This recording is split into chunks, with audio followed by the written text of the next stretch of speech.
I'm here with Karen Ward, Chief Market Strategist of JP Morgan Asset Management, and we're here today to speak about the investor's perspective of how the markets are performing.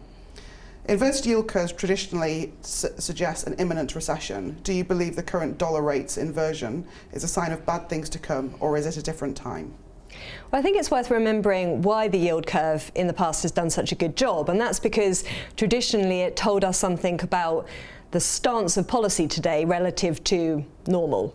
So when the curve was steep, it suggested policy rates were very easy relative to some neutral rate, and when the curve inverted, it suggested that policy was very tight. It was very restrictive for the economy, and that's why we usually saw a downturn at some point following. So I think the question we have to ask ourselves right now is, do we think that long end of the curve is still playing a role of neutral policy?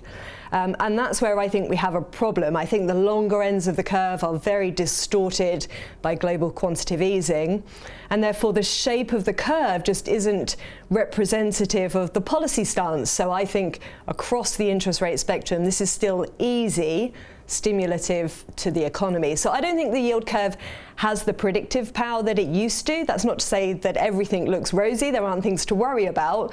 But in terms of the key indicators I'm focused on, that's not one these days. And so leading on from that, markets are increasingly concerned about the implications of increase in trade tariffs. Which markets would be the biggest winners and which would be the losers from an increase in tariff expectations? Well, I think it's hard to find winners. Certainly if we think regionally, I think it's going to be very much a global manufacturing slowdown, which has the potential to leak into a broader service sector slowdown. And I don't think any part of the world's going to be immune from that, including the US itself. So I think it's going to be, if it does escalate from here, it's going to be the traditional safe haven markets that are going to do reasonably well. So that's your US Treasuries, maybe currency space, Japanese yen, Swiss franc.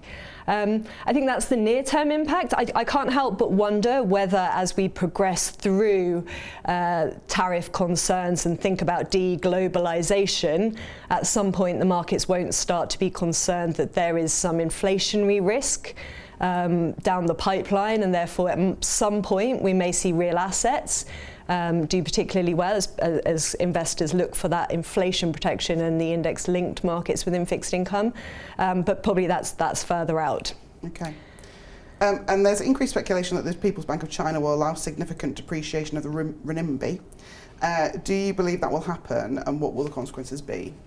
I don't think that's likely. You can't rule it out, but I think not only would it antagonise the discussions with the US, I think more importantly, it doesn't really go with their domestic objectives right now. One of their key strategic priorities is to form their financial system, develop their financial system, and make the Chinese bond markets, the Chinese equity markets attractive to domestic and international investors.